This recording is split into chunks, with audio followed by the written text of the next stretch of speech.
Welcome to the Startup Grind. With a big Startup Grind welcome, let's welcome Mary Grove to the stage. Welcome, Mary.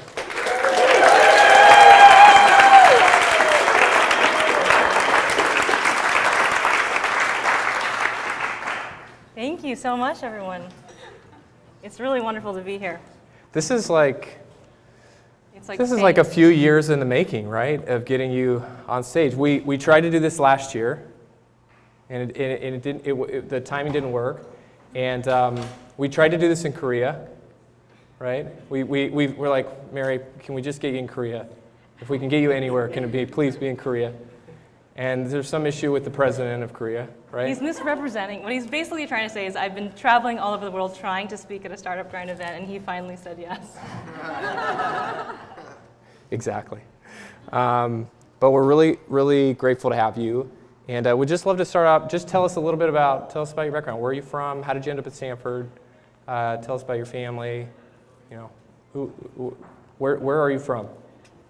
Well, it's great to see so many new Startup Grind faces in the audience as well, and welcome to the Startup Grind family. So my background, I grew up in San Diego, California.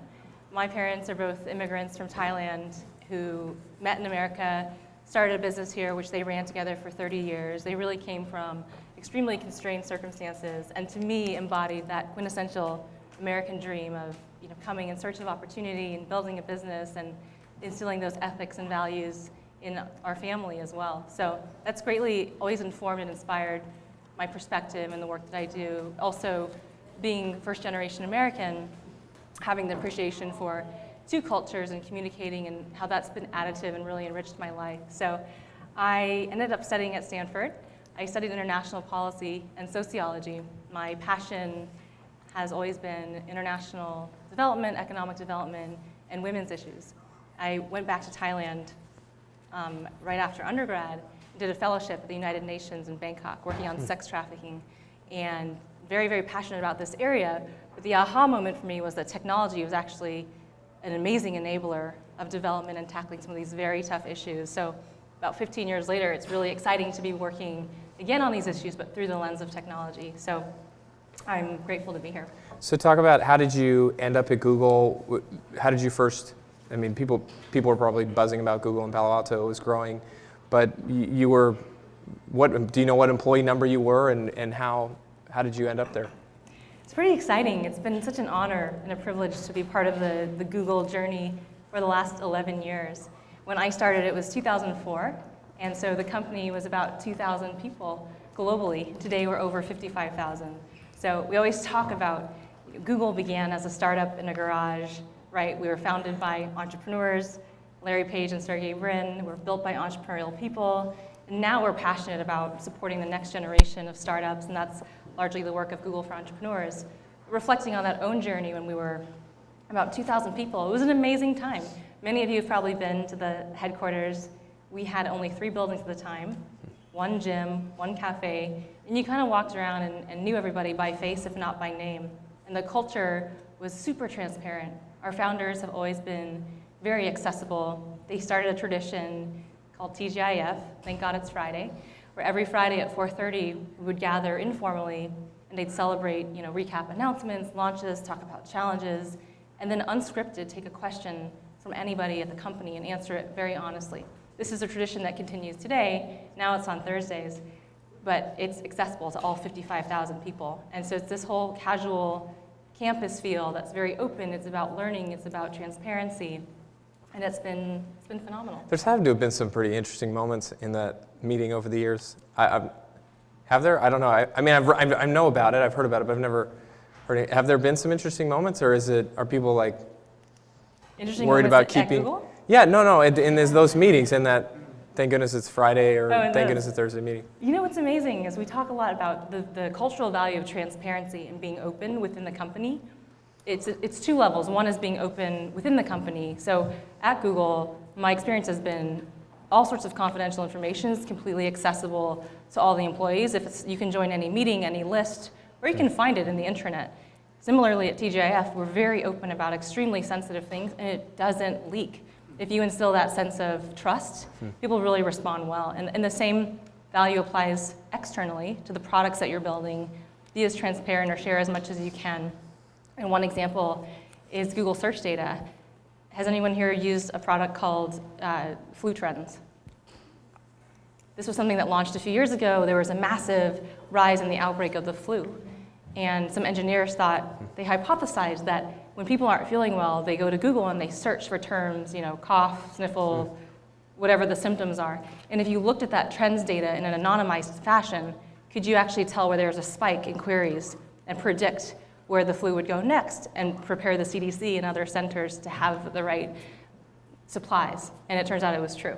So that's an example of where transparency of data can be super helpful. Our hashtag tonight is hashtag SGWomen and at Mary Grove on Twitter. At Derek J. Anderson. And that. Tell me about, being an early employee at Google, you worked with all sorts of really incredible people. David Drummond, who's a very senior person at Google, you worked with him. You worked with some of the early investors of Google. Tell us about Megan Smith. I know you worked the current CTO of the United States. Tell us what role did you have working with her? What was she like? How has she kind of evolved and changed over the last 10 years or so? I've been extraordinarily lucky to work with so many great mentors and leaders. David Drummond, you mentioned, Megan Smith, Bill Maris, some of the great mentors in my career at Google. Megan is an incredible person on all levels, just thinks outside the box, is an extraordinary visionary person, but one of the most down-to-earth, accessible people that I've ever known. So I started at Google very early in my career, and I had worked on the IPO. So I worked on that team for about a year, and Google was so small that our team sat together in these open cube areas, and I sat next to Megan. And Megan at the time was running most of our M&A, so brought in a lot of the early acquisitions like Picasa, Keyhole, which became Google Earth, right? A lot of these amazing acquisitions. I sat next to her in a few relevant teams. So one day I was really interested by what was happening on the product side, the business side. And so Megan moved over in a role to lead business development. And they called the team New Business Development. And at the time, it was only 4 very seasoned, experienced people. And so I raised my hand and said, I'm interested. Can I help you out? I'll take notes in your meetings. Is there any the grunt work that you need? So she took a bet on me a year into my time at Google, and she hired me. And so I was sort of the shared junior resource on the team and got to work with all 4 deal people on every deal. This was the team that was then the catch-all for everything non-product and engineering at Google. And it's this interesting way of all of my best decisions and evolutions have always been non-linear. But a fun anecdote was I had been sort of moonlighting on the side with this role with Megan, and Chris Sacca, who's now a very active angel investor, was a mentor to me who sort of brought me to Megan and said, Mary should help out on some projects. So it's her final day, she's in the parking lot, she's about to go on maternity leave, she's about to get in her car, and she just turns to me and says, oh, by the way, you should join the team, you're hired, I'll see you in 3 months. And so that's how it began. You joined that day, or in 3 months later you joined? I joined that day, and she returned in 3 months. Okay, wow. How do you, there's this whole battle, not a battle, but people are talking about this idea of like, do I start a startup, do I join a startup and become part of the next Google, become part of the next Facebook, or do I try and make it happen on my own? And I guess that decision of, your decision, I don't know, it'd be interesting to know if you ever wanted to start a company, but that decision of picking Google versus picking 100 other companies that you could have picked. Why did you pick Google? What was your process in how you made that decision versus maybe the specific things about Google, but that could help people that are trying to make that decision of starting their own company or maybe going to work with a Dropbox or a Pinterest or a Stripe, one of these companies that are on their way up? I think it's a great question. For me at the time, 2004, Google was a very different company at the time. Right? We had barely launched, Gmail was in beta at the time. We didn't have think of the products we have today, Chrome, Android, Google Docs, the whole productivity suite. None of that existed.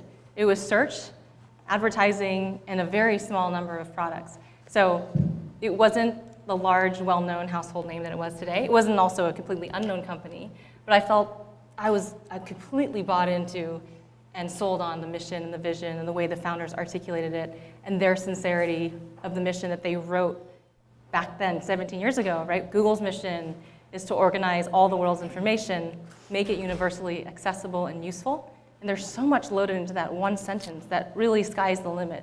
Over time, that has developed into an open source operating system, an open source mobile, a browser, Project Loons, driverless cars, a contact lens, opening up physical buildings for startups around the world, things that I've never thought that one company could do, and that company being Google would do. And so I think it's, what do you want? How do you want to spend your time? I have never left Google. To your question, in the last 11 years, I work with entrepreneurs all the time. I love what they do. There's so many products and companies I think are so exciting and so inspiring. For me, I'm obsessed and attracted to the scale at which Google has the potential to have impact and the opportunity for us from day one to have impact on millions, hundreds of millions of users potentially. It's really infectious. Tell us about Google for Entrepreneurs. What is Google for Entrepreneurs? What is its mission? How does it work inside of Google? Sure. So when I was on Megan's team earlier, I talked about new business development. At the tail end of that, I was based in Zurich, looking after emerging markets outreach. And in that, we were looking at how to increase access in these markets, how to get more content created from these regions. And the third bucket was entrepreneurship. So it was how do we work with students and developers and universities and the ecosystem that's there to help empower them. So I moved back to Mountain View about 5 years ago now, and we were having all these conversations. At the time, Google Ventures had launched, a venture capital fund focused on direct investment in startups in the US. And our executive team said, well, what about everything leading up to direct investment, and what about globally? We're doing it in an organic way across Google, as is our way. We really want to organize this and formalize it. So we started a startup. It was just me 4 years ago, and I'm extremely proud of the amazing people, the team that we have, the work that we're doing. So our mission is to bring together startup communities and to create spaces for entrepreneurs to learn and work. And bring together startup communities to us means to back the leading organizations in the world at every stage of the entrepreneur's life cycle, from groups like Startup Grind, who are helping inspire, to groups who are helping accelerate and educate, to later stage companies need access to capital and access to global markets. So we're trying to build that infrastructure, literally build the physical infrastructure, and then also partner with the best in breed. So we have 45 partners who are active in 130 countries. We have worked with about 300,000 entrepreneurs. We run our own suite of physical spaces called Campus, which will soon be 6 around the world.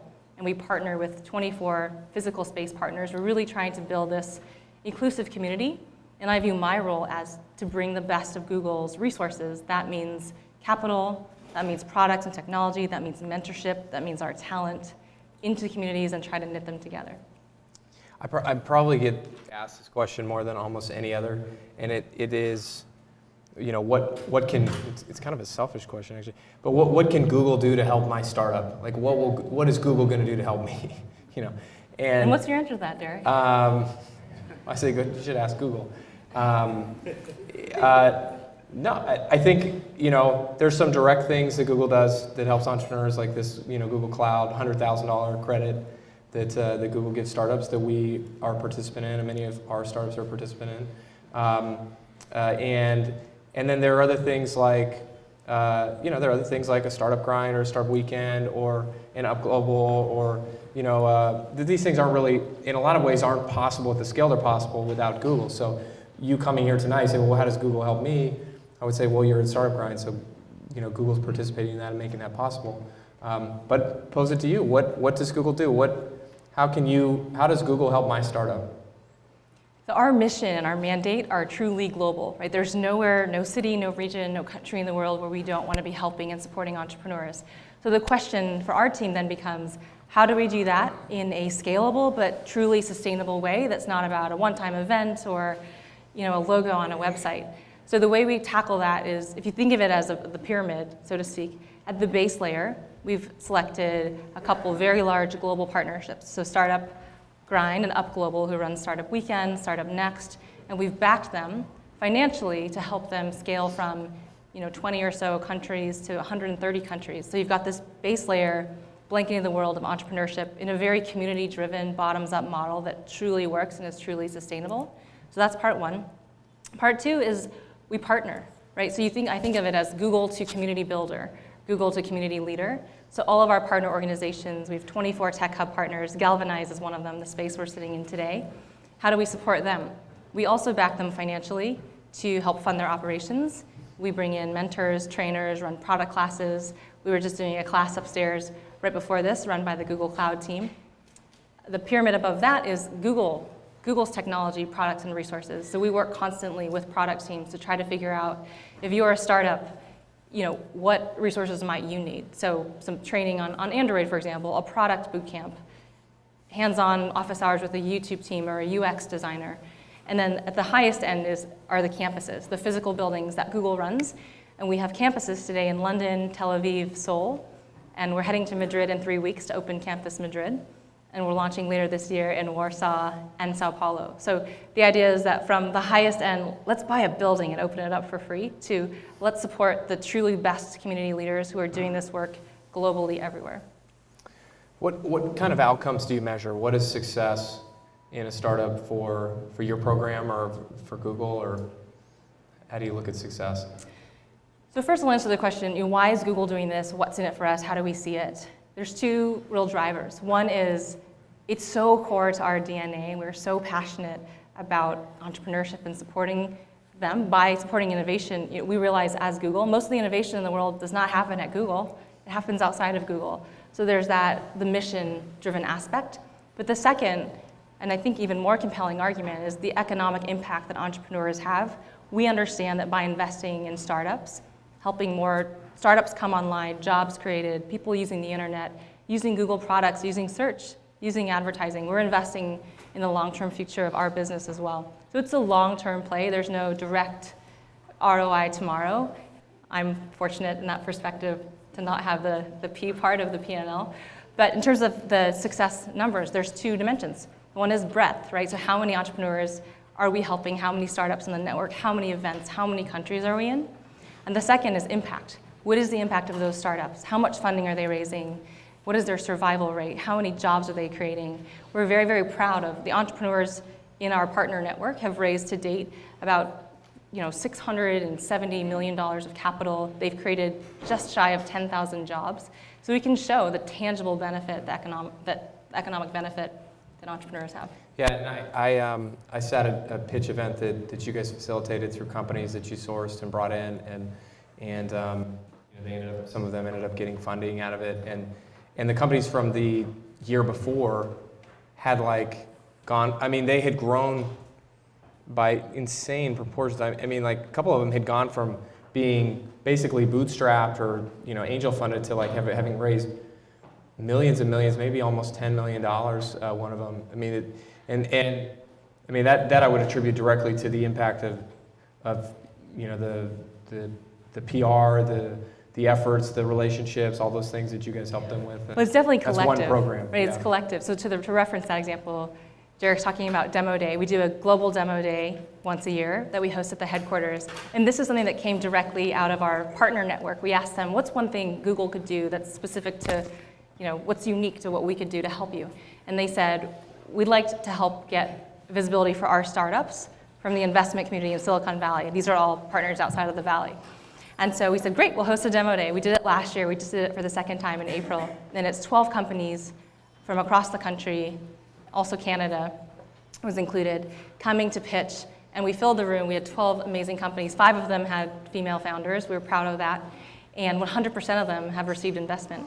But one company particularly is called Mati Energy. It's a completely natural, healthy energy drink. And the founders, 25-year-old old, Tatiana Burgesson, started it at her dorm room at Duke University. And she won Google for Entrepreneurs Demo Day. She won a $100,000 investment from Steve Case as well. And we just heard that she just closed a $1.3 million round. Her investor said he wasn't able to make it, but he watched the live stream, and he called her. So it was pretty neat to see. Very cool. What drives you with this whole program? What inspires you, and what do you hope to see out of it over the next couple of years? Where does this go? I'm just wildly optimistic and a glass half full person. I think that the optimism of entrepreneurship and what entrepreneurship means, there's been such a tidal wave over the last half decade sweeping the world.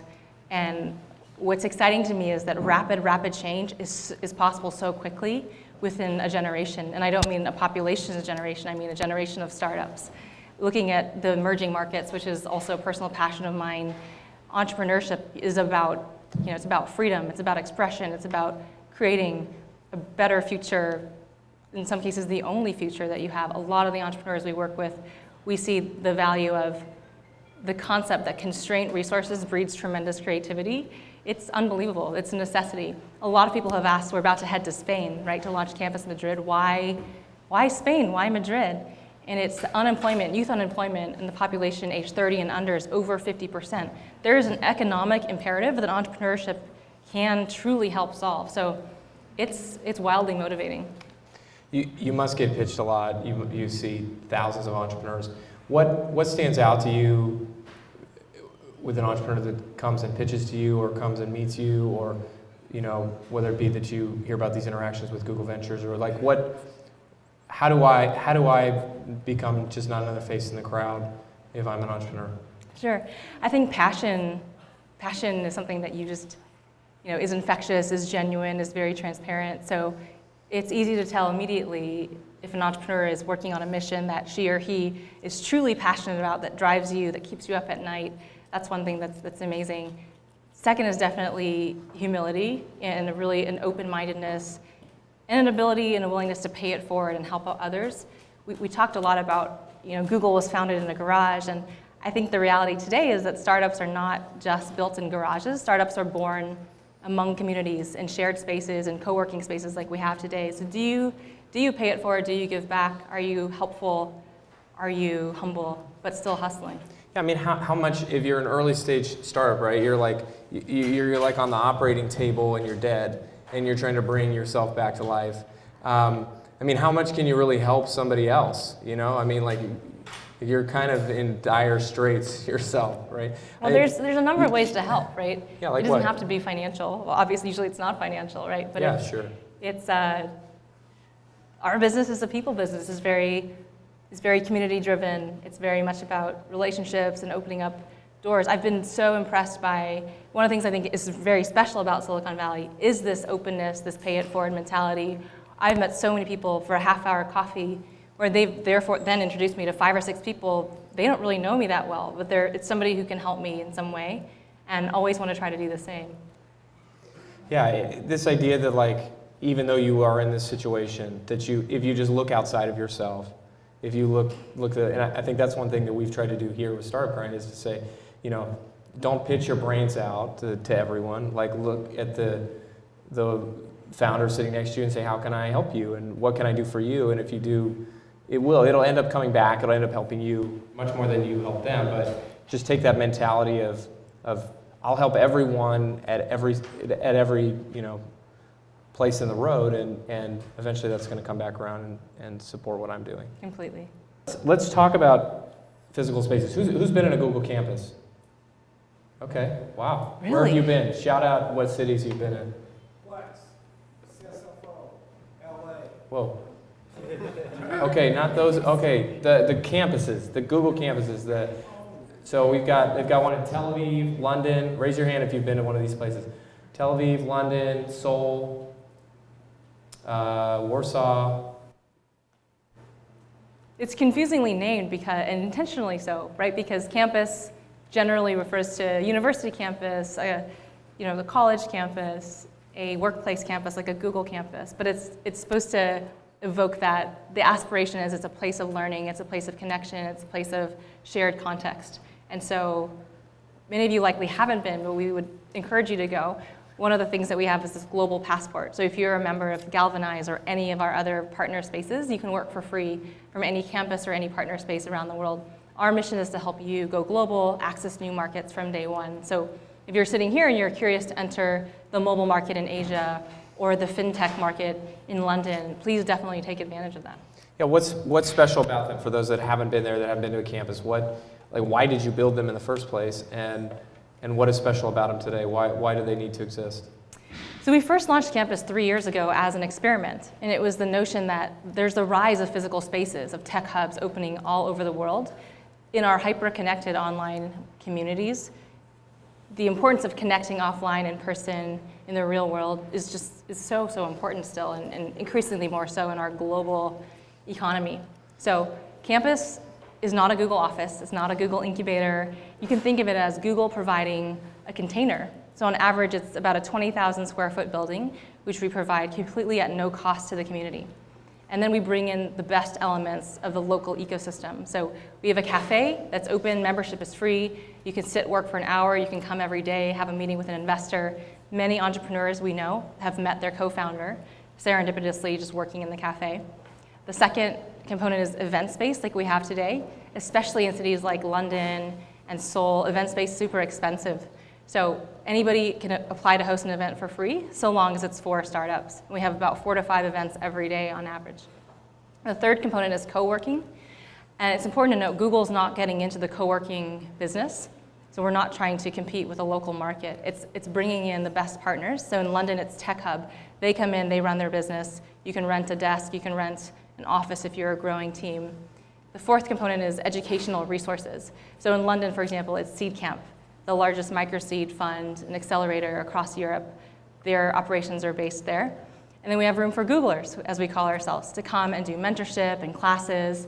In London last year, we had over 1,100 hours of mentorship on a whole variety of topics. So the goal is it's a hub, it's one roof, where you can capture all the excitement of the ecosystem completely for free. And it's really impressive what's happened in London in the last 3 years. We have 40,000 members. They've created 1,800 new jobs. They've raised $110 million in capital. Why would anyone sit there, you ask? There's a great startup I love called iTeas, and they are the largest deployment of digital taxi tops advertising across Europe. They started there right after we launched. They launched in campus. They're a 3-person team. Their revenue has grown 100x, but their overhead has not. They're still renting. They're still 3 people. So, Wouldn't that be nice? come work at campus, Derek. There we go. That's what I need. And I've been to the campuses, and they're amazing, and we host our chapters in almost all of them. One thing I've learned that was really interesting about the campuses is that, and you can tell me if it's true or not, is that that when you ask people in London about Google, like what do they know about Google, that one of the things that comes up first when you ask somebody is the Google campus that's in London. Like it's had this huge positive effect on the local brand or the local perception of Google, of like, hey, it's like a physical extension of all of these cool digital products that we use. Is that true? Is that reflective of some cities, not other cities, or? We've been really, really pleased by the support, the adoption, the reception by all stakeholders in the community. So first and foremost, the entrepreneurs, those are our customers, so to speak, but also the venture capitalists, the governments, the policymakers. We do spend a lot of time advocating with policymakers for a free and open internet, for policies that are friendlier to entrepreneurs, for tax breaks, for things that help businesses thrive, and particularly in the internet economy. So from that perspective, it's been very helpful to say, this is not necessarily Google saying it, but come to campus, meet startups, listen to them, and hear directly from them. What does a great day for you look like? Every day is a great day. No, come on. Come on, that's not true. What is a great day? Like if you finish the day and you're like, I nailed that day, or like today was awesome. Like what does that mean to you? Sure. My favorite, the favorite, two sides to that. One is definitely the time that I get to spend on the road in community. That's my favorite thing. And I wish I could do that all day, every day. It is such a gift and a privilege to be able to work with and learn from so many entrepreneurs. So I am addicted to being on the road in that capacity. But a great day is a day where I'm completely in learning mode, listening mode, hearing from the community. That is one joy. And the other joy is my team. It's been a real privilege to build a startup within this very large support infrastructure called Google. And so our team now is about 20 people sitting in 6 countries, in the campus countries that I mentioned. And they say, hire the best people, hire people who are smarter than you, hire people who play to your strengths and your weaknesses, and that has been a real joy. So the best day is a day where I get to sort of split time between thinking about it and planning it and empowering all the leaders on my team to go forth and do the amazing work that they do, but also get to have one-on-one conversations. This is kind of the round robin section, so we'll just keep going with it. What if you could get rid of one part of your job? Like, what is the worst part of your job? Like if you could just outsource it to Danny or somebody else, what would it be? There's Danny in the back. He runs our marketing and social. Hey, Danny.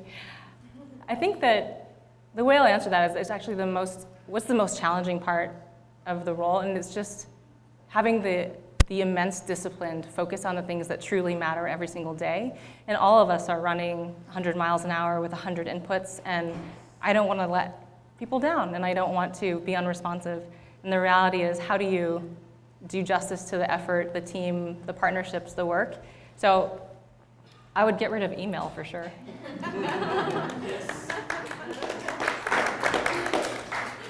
Maybe you could talk to the Gmail team and the 900 million users that they currently have. What were you like as a child, Mary? Can you answer that one? We're jumping around a little bit. I love it. I was super, super shy as a child. So as I mentioned earlier, my parents came from Thailand, and we only spoke Thai in the household. So English is my second language.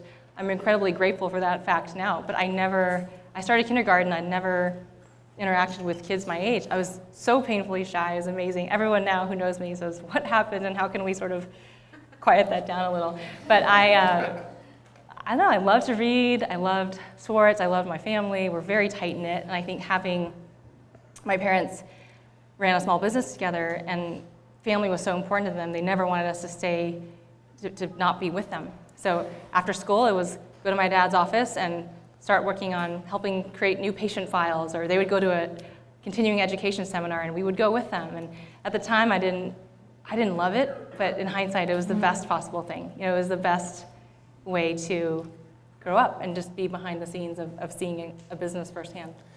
At Mary Grove, our hashtag is SG Women, and I'd like to talk about this for a minute and this discussion around women in technology and how we can reduce the gender gap. The first thing is, your team. You mentioned your team. I can validate that you have a great team, and I even tried to poach one of them one time. Sorry. I didn't let you. I don't know if she did. I know. It's like Google or Startup Grind. It's like, dang it. It's like we do free food once a month. It wasn't you. It's not you. It's not me. It's not you. It's me. That was the answer he gave me. But the majority of your team is female, and so I guess the obvious question is, what do you have against men? You clearly don't like men. We're looking for a few good men. It's hard to find. How have you done that? We have so many people and that's different from Google overall. That's different from basically any technology overall. I couldn't think of. There are a couple of startups that I know that maybe share a similar ratio, but of all the startups that I've ever heard of, I could only think of a handful, one or two, outside of your team. So, how did you do that, and why did you do that, and tell us about it. At the heart of it, it truly is about hiring the best person for the role, regardless of who he or she, if it's a he or a she. That said, it's very important to make sure that we tap a diverse pool of talent, diverse in every sense of the word. A lot of our team, as is the growth of many teams, I imagine, is based on referrals, right? It's I have worked with this person, I can vouch for them, who is a part of that community. And so I was very, very fortunate. We have a number of talented women. We've never had a shortage. You joke about it, but I've worried in the reverse of we need to have a gender equalized team. We do need to bring men and women both as we expand the team. I think there's so many things that we can do as employers, as managers, as hiring managers to make sure that we're looking at an expansive pipeline. What does Google for Entrepreneurs do to change this problem? So diversity is one of our top 3 values as a team. It has been from the day we started, and I don't ever see that going away. And for us, diversity means it's our aspiration to really diversify the entrepreneur community in all directions. And in every city we work, that means something different. Globally, across the board, it certainly means women, but it can mean different things in different communities as well. So on the women's front specifically, we have a 2-pronged approach. One is to back organizations specifically focused on including more women in tech. For example, Astia Global, great group who's focused on connecting female founders with access to early stage capital. The second part of that is running our own programs for women And we can mix it up, we can shake it up a bit. So one of my favorite programs is run at our campuses. It's called Campus for Moms. And if you think about the traditional accelerator, on average, it's 3 months, it's 24/7. It's certainly not conducive if you're a mom or perhaps a new mother. So we tried this experiment. Campus for Moms is a 9-week program, but we condense the curricula into 1 day per week. And you bring your babies with you. Dads are welcome to. And we have crying rooms, feeding room, play rooms. We build it together, and the results have been extraordinary. We're running this in Tel Aviv, in London, in Madrid. We're about to launch it in Seoul. And it's wonderful. It shows me you can rethink the shape of the definition of accelerator. And the second part of what we do is, I've talked so much about our global partner community because I love the impact that they're having. We've been working with them on ways to affect incremental change across the entire partner network. So that's 45 organizations working in 130 countries. Last year we ran a campaign together called 40 Forward, and Derek was a huge part of that. We went to our community and said, here's an extra $1 million of our budget this year. We're going to allocate towards female-focused programs. You partners, in addition to what we're already doing together, if you have an idea for a new program or a change to your existing program, submit for some funding. Our goal collectively is to increase representation of women across our communities by 25%. That's a pretty ambitious goal. That means if you're at 10% now, can we be at 35, right? So when we started this, we were at 28% female representation across the entire global community. At the end of the year, we were at 36%. So great change in the right direction. Still a lot of things to do, but we're learning. We're learning a lot about what are the reasons for that change, and it's super interesting data. I think too, just, I'm